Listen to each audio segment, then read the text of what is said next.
Aleluia, estão felizes? A palavra hoje está com o pastor Magno. Vamos ouvi-lo, receber o que Deus tem preparado por nós através dele, né?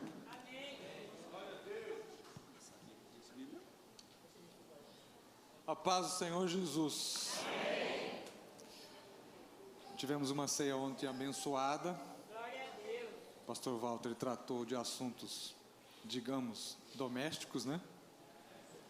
E aí me dá um pouco mais de liberdade de lidar hoje com um tema um pouco mais, vamos dizer assim, doutrinário, não no sentido de correção, mas no sentido de tratamento da mensagem. Eu quero que você abra a sua Bíblia no Evangelho de Lucas, capítulo número 15. Uma passagem, vou ler uma parte, um trecho curto de uma passagem bastante conhecida, o capítulo 15 de Lucas, é o capítulo das parábolas das coisas perdidas, né? Parábola da dracma perdida, uma moeda, parábola da ovelha perdida e parábola do filho pródigo. A mulher, ou melhor, um homem perde uma ovelha, tendo 100. Uma mulher perde uma moeda, tendo 10. Um pai perde um filho, tendo 2. Então a importância de 1 em 100, a importância de 1 em 10, a importância de 1 em 2. A partir da perspectiva de Deus, 1 é importante, não importa quanto você tenha. Eu quero ler um trecho apenas da última parábola. A parábola do filho pródigo, ou do filho perdido. Eu imagino que você conhece a parábola, ou pelo menos ela em linhas gerais. Versículos 21 a 24 dizem assim: O filho lhe disse: Pai, pequei contra o céu e contra ti. Não sou mais digno de ser chamado teu filho. Mas o pai disse aos seus servos: Depressa! Tragam a melhor roupa e vistam nele. Coloquem um anel no seu dedo e calçados nos seus pés. Tragam um novilho gordo e matem-no. Vamos fazer uma festa e comemorar, pois este meu filho estava morto e voltou à vida. Estava perdido e foi achado. E começaram a festejar. Repete, em nome de Jesus. Começaram a festejar. A linguagem é um dos temas muito estudados hoje, seja na academia, seja na escola, seja por essa turma que dá palestra motivacional. A linguagem é importante. Nós temos aqui na igreja pessoas do meio televisivo. Sem a linguagem, sem o estudo da linguagem, sem uma adequação da linguagem, nós temos um profissional que lida com criança. Você não pode contar qualquer história sem antes pensar como essa criança vai entender, né? Pregar numa igreja como essa, você tem que avaliar a questão da linguagem, porque aqui nós temos doutores, pós-doutores e temos pessoas com 4º ano primário. Então, como é que você vai pregar uma mensagem fazendo-a relevante e sendo entendido por todas as pessoas, né? Pregar em igreja tem esse elemento complicador, né? Dar aula em escolas de igreja tem esse elemento complicador. Eu fui fazer pedagogia por causa desse problema. Às vezes dava aula que eu achava importantíssima, todo o conteúdo estava lá, aplicava a prova 4, 5, mas todo mundo tira nota baixa. O problema não está nele, está em mim. Fui fazer pedagogia para poder entender a pedagogia, a andragogia, como é que se ensina para criança, como é que se ensina para idoso, né? Entender os caminhos, a cultura. Cada um vem de um modo, de uma cultura, ou de uma riqueza, ou falta de riqueza, ou frustrações, ou alegrias. Tudo isso vai influenciar na maneira como a pessoa aprende. O mesmo com a avaliação. Eu não aplico uma avaliação. Os alunos meus do Betel passam por 4 avaliações. Cada avaliação visa pegar um grupo, né? Você vai aplicar uma prova, né? Você tem escola, falou prova, pronto, aparece um apagador na mente da pessoa. Ela sabe toda a matéria, mas na hora que você fala essa palavra com 5 letras, um apagador passa, ela esquece 90% do que ela aprendeu. Então, se você aplica uma prova, você prejudica alunos que de outro modo seriam bem avaliados, né? Eu sou um baita professor, eu gosto dele, sabe? Eu falo, eu vou ajudar vocês, vou te dar um exercício surpresa. Ah, mas isso está lascando a gente, para não falar o que eles falam na sala de aula, né? Não, você vai responder aí, eu vou guardar isso lá na minha casa.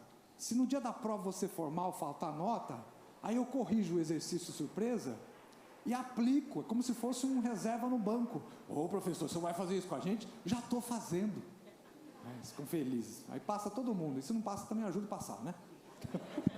Então precisa estudar a linguagem, precisa entender a linguagem. O pastor Walter fez uma brilhante introdução para a minha matéria aqui hoje, quando ele disse que vários profetas diferentes, em tempos diferentes, usaram linguagens diferentes, muitas vezes para dizer a mesma coisa. E a Bíblia ela é toda rica nesse sentido. A Bíblia ela tem vários estilos. Você encontra história, encontra crônica, encontra correspondência epistolar, que são as cartas de Paulo, de outros autores que nós não sabemos quem foram, encontra profecia, encontra evangelho, que é um tipo de literatura diferente, encontra apocalíptica, encontra poesia, encontra inódia. Ou seja, a Bíblia não é um pastelão, ela traz vários tipos de textos, porque ela entende que são vários os tipos de leitores. E se fizermos uma pesquisa aqui, vamos descobrir que alguns gostam mais de Salmos, outros gostam mais de Provérbios, outros têm preferência pelas cartas de Paulo, outros pela carta de Pedro, outros pelos textos do Antigo, outros pelos textos do Novo. E é assim mesmo que tem que ser. Seria estranho se todo mundo gostasse do mesmo tipo de literatura. E isso Deus faz porque Ele quer apelar a todas as pessoas. Ele apela para os homens simples, mas Ele não desconsidera a razão do homem sábio, aquele que quer algo mais complexo, algo mais elaborado e também algo mais profundo, ou aqueles que se envolvem mais com a mística. Eu fiz um estudo recentemente sobre Cabalá, que é a mística judaica, e hoje eu perguntei para um amigo lá de Israel, como é que é, os rabinos hoje, como eles lidam com a questão da mística? Eu pensando que eles não ligassem mais para isso, se preocupassem com o texto, depois de tanto bater cabeça, né? Ele falou, não, é obrigatório, todo rabino tem que estudar Cabalá, tem que estudar mística. E é um método de interpretação que nós da igreja abandonamos, essa história de que por baixo do texto tem alguma coisa mais profunda. Um versículo com 8 palavras, você soma 4, esse 4 você divide por 2, então no primeiro jogo de 4 palavras, juntando com o equivalente no segundo. Para com isso. Imagine se Deus quisesse usar esse tipo de método para falar com a gente. Quem é que ia entender isso? Hoje de manhã eu estava dando escola dominical, um curso de 8 semanas de Apocalipse, numa igreja aqui em São Paulo. Quando terminou, o rapaz falou, eu fiz uma descoberta, eu já sei quem é o anticristo. Eu falei, ai Jesus, guarda para você, pelo amor de Deus, já é meio-dia, eu quero ir embora. Não, porque eu baixei um site no meu computador e tem tudo da NASA lá. Eu falei, ai meu Deus, até ele chegar na constelação de Carneiro, né, eu já vou dar um coice nesse cara. Ele começou a explicar, porque a ursa maior, a ursa menor, a constelação do dragão. Eu falei, Jesus amado, já pensou se Jesus contasse com o nosso aprendizado de astronomia para poder revelar que Jesus me ama e tem uma obra na minha vida? Que Jesus ama você e tem uma obra na sua vida? Quem não gosta de constelação, então ia para o inferno, né? Então, a linguagem da Bíblia, ela é vasta, ela é ampla. Quando chegamos no Novo Testamento, evidentemente, os apóstolos conseguiram, por causa da ocasião, por causa do período histórico, entender muitos elementos que os escritores e os crentes do Antigo Testamento não tinham entendido bem. O senhor está dizendo que quem escreveu o Antigo Testamento não entendeu bem o que escreveu? Sim, estou dizendo isso. O Novo Testamento deixa isso muito claro. Se você ler Paulo, se você ler a carta aos Hebreus, por exemplo, capítulo 10, fala que as coisas do Antigo Testamento eram consideradas sombras dos bens futuros. Se são sombras, não é a imagem exata daquela coisa. O que era a imagem exata? Era Cristo crucificado e Cristo ressuscitado. Isso era a imagem exata. Essa era a referência para a salvação de todas as pessoas. A diferença é que eles no passado olhavam para frente porque tinham a esperança de que a salvação viria no futuro. Algo que eles não sabiam como aconteceria, mas que sabiam que viria porque Deus havia prometido. E nós olhamos para trás porque sabemos que já aconteceu. Não há DVD, não há fotografia, não há registro material de Jesus na cruz. Mas nós pela fé olhamos para trás e sabemos que Ele morreu e nos salvou, amém? como os crentes do Antigo olhavam para frente, dizendo, Deus vai enviar o Salvador. Então, era fé no Antigo Testamento, é fé nos nossos tempos, mas no tempo de Paulo, muitas pessoas viram Jesus, contemplaram Jesus. De modo que Paulo e os outros apóstolos herdaram já uma tradição de reflexão, de pensamento, a respeito do que seria esse Jesus Salvador. Como é que ele se manifestaria? O que é que ele viria fazer? Que tipo de Salvador seria esse? Muitos deles esperavam um Messias libertador, um político, ou um militar, um soldado, como Davi, que fizesse guerra contra os romanos, que jogasse os romanos para fora do país deles, para que eles pudessem retomar o comando da nação que eles haviam perdido havia já algum tempo. Então tem várias maneiras de pensar o Salvador. Como esse Salvador vai vir? Ele vai vir como um homem manso? Vai vir como um político? Vai vir como um sumo sacerdote? Vai vir como um soldado? Ora, no Antigo Testamento havia várias figuras a respeito de Jesus. Havia várias indicações a respeito de Jesus. Fala-se em torno de 400 profecias e tipos bíblicos que apontam diretamente para Jesus. Então, não dá para dizer, Jesus é isso. Não dá para dizer que o que ele fez foi isso. Não. Jesus, ele é muito amplo para a gente reduzi-lo a uma explicação minimalista, a uma explicação muito simplória. Então, a gente precisa, em primeiro lugar, encarar a riqueza e a grandeza daquilo que Jesus foi, fez e está realizando no nosso meio. Está entendendo? Paulo, então, por exemplo, que é um dos homens que vai ter mais tempo para trabalhar, parece que um texto do Novo Testamento foi ele que escreveu, então ele dedica mais tempo a explorar todas essas possibilidades. E ele trabalha com alguns conceitos que já existiam no Antigo Testamento, por exemplo, a questão da justificação. Ele toma, é uma linguagem jurídica, é uma linguagem de tribunal, porque no Antigo Testamento se falava, se o sujeito pecar, ele vai morrer.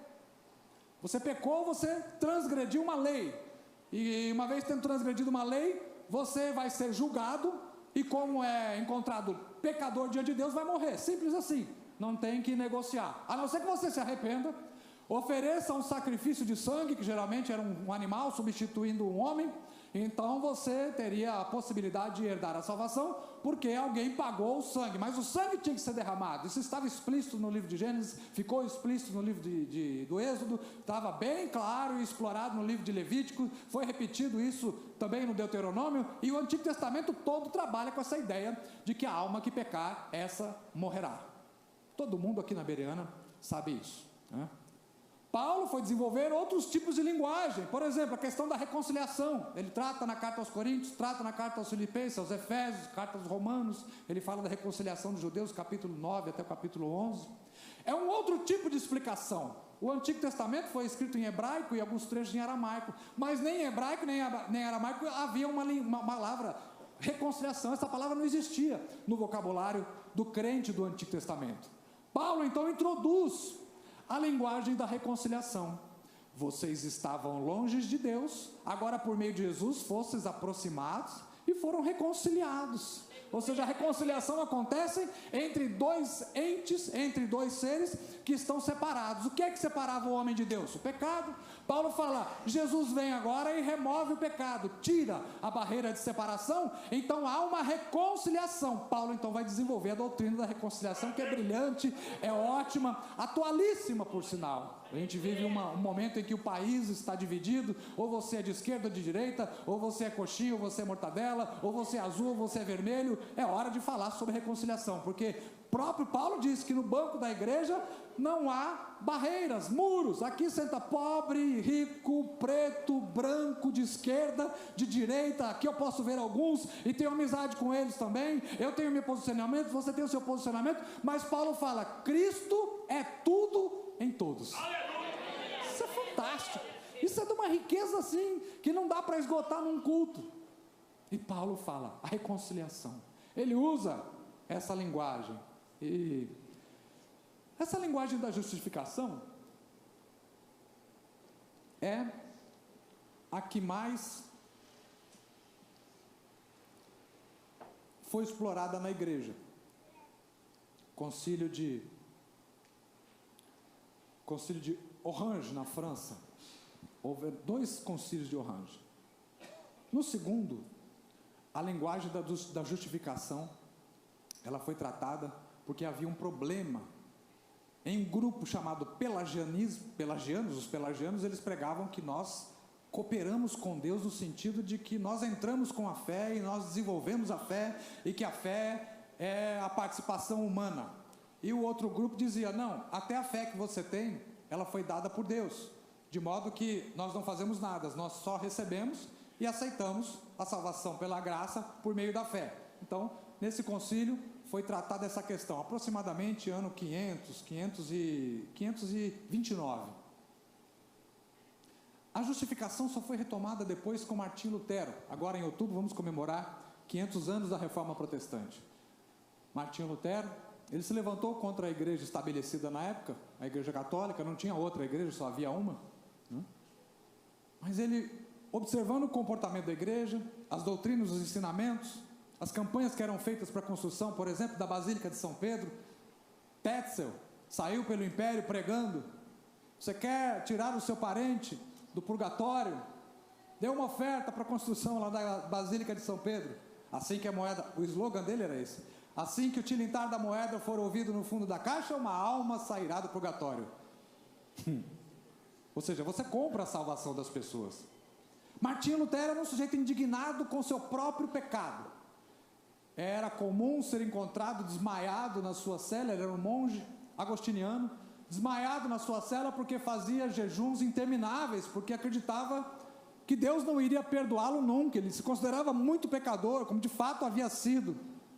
E buscando o perdão de Deus, ele se martirizava, ele colocava algo na batata da sua perna e diariamente ele apertava aquilo para poder castigar o próprio corpo, para quem sabe Deus se compadecesse dele e lhe perdoasse.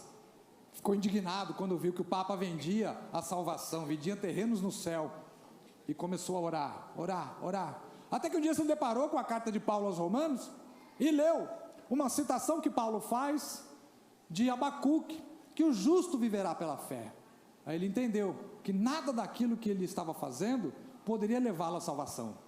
Apenas receber graciosamente o dom bendito e gratuito que Deus estava entregando a toda a humanidade. Foi esse o motivo do disparo da Reforma Protestante. A partir daí, então, ele estabelece normas, critérios, questões, ele indaga a igreja, ele escreve 95 teses, ou seja, 95 pontos que ele considerou errado pela pregação da igreja católica. Era aquilo que todo teólogo fazia, era esperado que todo teólogo escrevesse teses. O problema é que ele escreveu tese contra a administração da igreja e foi lá e colou na porta do principal castelo, que era mais ou menos como você ir na rua 24 de maio procurar emprego. Lá tem um homem salsicha, ele coloca a vaga para auxiliar de escritório, vaga para office boy, vaga para... e fica andando na rua 24 de maio. Ele fez mais ou menos isso, ele foi na rua mais movimentada e colocou ali todas as críticas que ele tinha contra a igreja. Arrumou um problema tremendo para ele, mas resolveu o problema de todo mundo que queria ter salvação por meio da graça. Então, a partir da Reforma Protestante, o tema da justificação, ele vai ser retomado. E como foi um tema muito importante, nas palavras do próprio Lutero, é a partir do entendimento que nós temos da justificação, que a igreja permanece em pé ou cai. Ou seja, se você não entender a justificação, é muito difícil você entender a própria salvação. Se você não entender esse esquema de que há um pecado cometido contra Deus e, portanto, há a necessidade de um arrependimento para a salvação, então é muito provável que você não tenha entendido muita coisa a respeito da salvação. Mais recentemente, depois de 500 anos de discussão a respeito da doutrina da justificação, alguns teólogos têm olhado para a Bíblia e entendido a riqueza do próprio apóstolo Paulo. Paulo tratou da questão da justificação para lidar com a salvação. Mas isso não significa que o Novo Testamento apresente apenas uma única metáfora para explicar a salvação. Vou dar um outro exemplo. Paulo fala que a nossa vida cristã, ela pode ser comparada à jornada de um atleta, a uma corrida. Todo mundo corre para ganhar um prêmio. Então, quem chega primeiro ganha um prêmio, quem chega segundo ganha um prêmio, quem chega terceiro. Mas ele fala, o importante é correr. Não fique parado, corra. Ele compara a igreja também com uma lavoura. A lavoura vai crescer. Ele compara a igreja como um edifício. Na minha maneira de entender, eu acho que a maneira mais rica é quando ele compara a igreja como um corpo. Porque no corpo não se fala de um aspecto somente da igreja, mas fala de vários aspectos. Por exemplo, a função e a relação entre os membros diferentes, com funções diferentes, e a relação desses mesmos membros entre eles. Então é muito rico isso, porque pode mostrar como nós lidamos com o entendimento interno. Ele é pastor presidente. Eu sou pastor, mas da área da educação. Eu não posso desprezar o trabalho dele, porque eu não faço o trabalho dele. Mas ele não pode desprezar o meu, porque ele não faz o meu. Mas somos membros do mesmo corpo. De modo que, através do meu trabalho, do dele, do seu, você que está em cima, Paulo fala, toda a igreja se edifica em amor. Então há a cooperação de todos os membros. Então, além do aspecto individual, cada membro tem uma função, há o aspecto coletivo, que os dons de Deus estão derramados na igreja, e todos nós temos que fazer alguma coisa para que a igreja continue andando. A igreja, eu costumo dizer, é um piano, e não dá para deixar, me desculpe a brincadeira, não dá para deixar o baixinho carregando sozinho, né? A gente precisa fazer força junto com ele e ajudar a carregar esse piano, porque senão o piano não sai do lugar, né? Então você faz com o seu talento, o outro faz com o seu talento, com o outro talento, cada um tem um talento para ajudar esse piano, e lá para frente, quando chegar lá na frente, aí a gente chama o Rick, né? Aí é o Rick que toca, né? O pastor Walter sabe dar suas notas, o Ricardo dá os seus pulos, mas quem toca mesmo é o Rick. Cadê ele? Opa! Esse é um aspecto da igreja. E com relação à salvação, Paulo trata da justificação, mas o Novo Testamento também lida com outras figuras da salvação. E a figura que eu quero destacar aqui, no Evangelho de Lucas, é a figura da festa como salvação. Lucas, especialmente, não somente ele, mas muito do que Lucas escreveu, está apontando para isso. Os outros evangelistas também lidaram com a questão da festa como uma figura da salvação. João fala de festa 19 vezes no seu evangelho, Mateus 9, Marcos 6, para quem gosta de estatística. Lucas fala de 13 vezes a respeito de festas. Ele fala de festa dos pães ázimos. Lucas fala de festa da Páscoa, celebração da Páscoa, um banquete, fizemos aqui ontem, a celebração da Santa Ceia. No Evangelho de Lucas, nós lemos esse texto, Paulo retoma o texto em 1 Coríntios, capítulo 11. Lá no mesmo Evangelho de Lucas, quando Jesus chama Levi, fala, agora você vai me seguir e vai se tornar meu discípulo, você vai andar comigo, vai aprender comigo, vai me ouvir, porque eu vou preparar você para o ministério. A primeira coisa que Lucas, ou melhor, que Levi faz depois de ouvir o seu chamado, é oferecer, diz a Bíblia, um grande banquete. Ou seja, no anúncio da salvação, oferece-se um banquete. À medida que se recebe a salvação, se oferece comida, se coloca as pessoas à volta da mesa, como nós fizemos hoje na comemoração do Dia dos Pais. Muitos pais e muitos filhos sentados à beira da mesa, por quê? Porque vamos comemorar mais um dia, já comemoramos, né? Mais um ano na presença de Deus, tendo o nosso papai, tendo a nossa mamãe, tendo o nosso filhinho. Ou seja, é um momento em que você para, em que você se assenta à mesa, em que você dá risada, em que você come uma comida diferente, bebe uma bebida diferente. Às vezes, famílias mais simples, somente nesses dias é que tem a oportunidade de comprar um refrigerante, uma bebida para comemorar. Mas é o momento em que você se assenta, olha no olho do seu filho, olha no olho do seu pai e celebra a festa da comunhão. A mesa fala de comunhão. Sentar-se à mesa é a representação própria, máxima e mais íntima e pura da comunhão. Eu não convido para sentar à minha mesa pessoas com quem eu não tenho um relacionamento muito próximo. E sou bastante convidado pelos membros dessa igreja para ir jantar aqui, jantar ali. Certamente pessoas que me têm em alta consideração, porque senão não me convidariam, né? Mas a mesa você participa com pessoas que você ama. A mesa você participa com pessoas que você tem intimidade para abrir e contar as coisas que estão acontecendo dentro da sua casa. Ou seja, você não faz festa com inimigo, você não faz festa com estranho, você não faz festa com gente negativa, você faz festa com gente que é sua. Hein? E é o que a gente está vendo aqui. Lucas 15. Quem é o rapaz que veio pela estrada, maltrapilho, fedorento, com fome, magro, feições mudadas? E o pai, aquele pai judeu, a tradição impedia, e até hoje é assim, você não vê idosos correndo pela rua. Eu às vezes vou atravessar a rua, vem um carro, eu vou dar um pique, falo, mas será que eu tenho que correr? Eu sou careca já, esse sujeito tem que, eu ver que eu estou ficando velhinho, né? Tem que diminuir a velocidade. Aí eu começo a entender, quando me falaram que era indigno para um pai sair correndo atrás de um filho, né? Mas você vê, ele passa por cima da indignidade.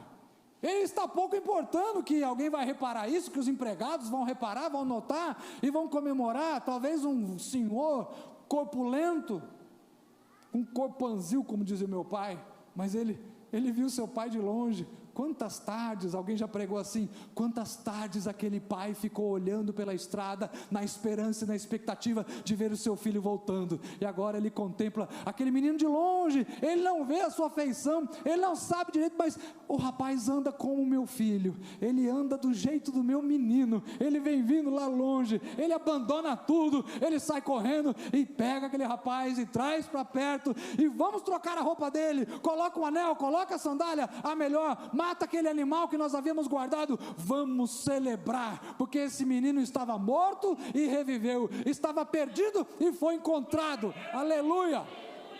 É a salvação sendo manifesta na festa. Primeira coisa que o pai ouve do filho: pai, o menino já tinha ensaiado, eu vou levantar e vou dizer para o meu pai: pai, pequei contra ti e contra o céu. A primeira coisa que ele faz quando ele vê o filho dele, quando ele vê o pai dele, é cumprir o que ele havia prometido para ele mesmo. Ele faz algo diferente, pastor Walter, porque a Bíblia fala: não faça votos para você, porque você atropela o seu voto se você tiver uma necessidade. É voto de tolo. Não prometa para você, não é assim? Eu prometi para mim mesmo, o que adianta? Aquele menino falou: eu vou levantar e vou ter com meu pai, e vou dizer que eu pequei contra o céu e contra ele. A primeira coisa que ele fala quando ele vê o seu pai, aleluia: pai, eu pequei contra ti. Ele consegue algo difícil do ponto de vista humano, cumprir uma promessa feita para si mesmo. Quantas vezes você já prometeu: quando começar janeiro, eu vou fazer dieta? O pastor Jabes falava assim: em janeiro eu vou fazer natação. Uma vergonha um homem que nem eu não saber nadar. Até hoje, eu vou fazer 50 esse mês, em julho ele fez 60 anos, não sabe nadar. Todo ano, eu fiquei 20 anos na igreja dele, 20 anos ele falando: o ano que vem eu vou aprender a nadar. Não aprendeu. Vou fazer dieta, vou aprender um idioma novo. Quantas promessas nós fazemos para nós mesmos e não conseguimos cumprir? Aquele rapaz falou: eu vou levantar e vou dizer para o meu pai que eu pequei contra o céu e contra ele. Ele conseguiu. Jesus, quando foi ensinar as coisas complicadas do céu, ele ensinava a partir das coisas simples. Jesus usava rotinas, coisas do cotidiano, para explicar coisas complexas. Numa sociedade que a base econômica era a agricultura, ele falava na linguagem das pessoas. E não somente, preguei agora 15 dias na igreja, na Bereana, lá de São Miguel, eu falei sobre isso, sobre a linguagem do sagrado, no pensamento pagão, e como Jesus se apropria disso. As religiões antigas, o homem antigo, aprendeu religião observando a natureza. Eu fui no Egito, perguntei para o guia, o que se aprende aqui? Ele falou, se aprende aqui tudo que o Nilo nos ensinou. E o que o Nilo ensinou para vocês? O Nilo ensinou que a vida tem ciclos, porque o Nilo enche um período do ano e depois ele esvazia. O ano que vem acontece a mesma coisa, depois esvazia. Enche, esvazia, enche, esvazia. Quando o rio enche, a agricultura floresce. Quando o rio esvazia, a agricultura seca. O papiro nasce e o papiro morre. Olhando o horizonte do rio Nilo, que em determinados trechos é bem largo, nós observamos o sol. O sol nasce, o sol morre. O sol nasce, o sol morre. A lua também. A lua nasce e a lua morre. Ela fica crescente, depois ela fica minguante. Ele falou, observando isso, nós entendemos que tudo aquilo que morre pode nascer. Então os faraós foram construir pirâmides, porque eles acreditavam que depois de morrer aqui, eles poderiam nascer no outro mundo. E eles construíam pirâmides, eram enterrados com as suas riquezas, com alguns dos seus empregados, e mandavam escrever nas paredes das pirâmides os seus grandes feitos, para quando chegasse na outra vida, olha lá, está lendo aqui? Eu não fui o Zé Mané lá na terra não, eu fui o faraó, viu? Então você me respeita, né? Ele queria preservar as credenciais. Então muitas dessas religiões antigas aprenderam a religião observando o grão. O grão, você pega um grão em terra, você não está vendo mais ele. Daqui a pouco ele se transforma, gera um broto. Esse broto gera uma planta, essa planta gera uma árvore com folhas e frutos. Então, a religião foi aprendida assim. Mas peraí, o senhor está falando isso porque o senhor está estudando outras coisas por aí, né? Não, a Bíblia ensina isso para a gente. No Salmo diz isso. Os céus manifestam a glória do Criador e o firmamento anuncia as obras das suas mãos. Ou seja, observando a natureza, você consegue entender que tudo isso aqui não pode ter sido criado por meio de uma ameba ou de um ser unicelular que virou um ser policelular e assim sucessivamente, como diz Charles Darwin, né? Os céus manifestam a glória do Criador. O Criador criou isso, colocou essas leis que são as leis eternas, né? Deus não fica o tempo todo correndo para ver se a gravidade vai acontecer. Não, Ele criou e colocou leis e a gravidade vai acontecer mesmo. Se eu levantar isso aqui, abrir a minha mão, vai cair e vai cair para baixo, não vai cair para cima, porque tem uma lei regulada por Deus dessa maneira, né? E Jesus não desprezou esse conhecimento, vamos dizer, pagão. Ele falou, se o grão de trigo caindo não morrer, fica ele só, mas se morrer, dá muito fruto. Ele estava falando isso para uma comunidade que entendia de agricultura. Ele estava falando isso para uma comunidade que entendia muito bem o que era aquilo. Ele ensina então coisas complexas por meio de coisas simples. Ele ensina em Lucas capítulo 14 a respeito de uma grande festa que vai haver.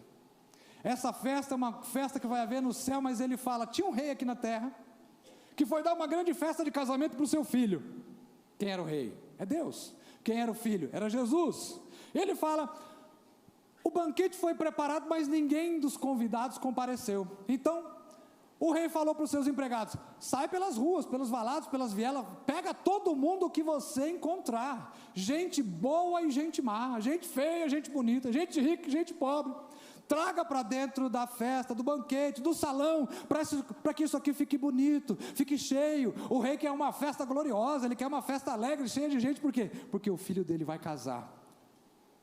Qual era a interpretação disso? De que a salvação que Jesus estava provendo também precisava ser entendida como festa, e que os convidados eram judeus, mas eles não quiseram comparecer no banquete. Então o pai falou, olha, manda os missionários, mundo afora, chamar todo mundo, chama os palhaços, chama o pessoal da televisão, chama o contador, chama você que está desempregado, você que tem uma empresa, você que lida com medicina, você que lida com finanças, com economia, você que lida com administração, você que lida com pensamento, você que lida com a alma humana, com o ensino. Chame todo mundo para que a festa do banquete fique cheia, e o rei se alegre, e o filho tenha prazer na cerimônia do seu casamento. Aleluia! Então nós precisamos olhar, para concluir, para essa questão da salvação, não apenas do ponto de vista jurídico, que a salvação, por trás da salvação existe um Deus com um porrete, pronto a ameaçar você, pronto para esbofetear você, caso você não entende as doutrinas complexas da justificação pela fé, conforme vem sido pregadas desde a Reforma Protestante. Não. Deus está interessado em fazer-se compreender por todas as pessoas e por outras linguagens. Pessoas sensíveis aqui provavelmente vão ser mais inclinadas a entender a salvação como salvação. Talvez se você é um advogado, é fácil, quando a gente fala sobre justiça, sobre julgamento, sobre regeneração, esse tipo de linguagem para um juiz, para um advogado, é muito familiar. Mas para outras pessoas, talvez a linguagem da salvação como festa soe mais intelectível, soe mais compreensível. E Jesus, Ele não despreza você nessa sua sensibilidade, Ele não despreza você, porque o Senhor quer falar com cada um de nós, dentro do nosso quadro de referência. Ele está preocupado em se fazer compreendido. Ele quer que você perceba nuances e riquezas na linguagem do Novo Testamento. O Novo Testamento não foi feito só para nós que fazemos teologia, não. O Novo Testamento foi feito especialmente, o do Antigo também, para pessoas simples, para pessoas que não têm tempo de estudar astronomia, para pessoas que não têm tempo de perguntar para um médico como é que se forma uma medula, como é que se forma uma espinha dorsal, porque a Bíblia diz que a palavra de Deus é como espada alguma, que penetra até o ponto de dividir os pensamentos e as medulas e tudo mais. Ora, e se você tem vergonha, como a menina, cadê a menina que é tímida, a da câmera? Será que uma pessoa dessa nunca vai ter oportunidade de entender que a palavra de Deus é como espada que penetra, porque ela não tem, assim, a ousadia de perguntar, o desembaraço de aproximar-se de um médico e tirar uma dúvida? Eu penso que não. Jesus veio para se fazer compreensivo, compreendido, e quando, para encerrar mesmo, quando Ele estava falando, eu vou preparar lugar para levar vocês para mim, para onde quer que eu esteja, vocês estejam também, vocês sabem o lugar. Quando Tomé ouviu isso, vocês sabem o lugar para onde eu vou? Ele, peraí, se a gente não sabe onde é, como é que a gente vai saber o caminho? Se a gente não sabe onde é esse destino, esse fim de vida, como é que nós vamos seguir o Senhor? Qual é o caminho? Jesus responde, eu sou o caminho. Responde na linguagem dele, eu sou o caminho, eu sou a verdade, eu sou a vida. Essa resposta de Jesus arrebenta com qualquer sistema religioso, sistema filosófico, porque os orientais buscavam o quê?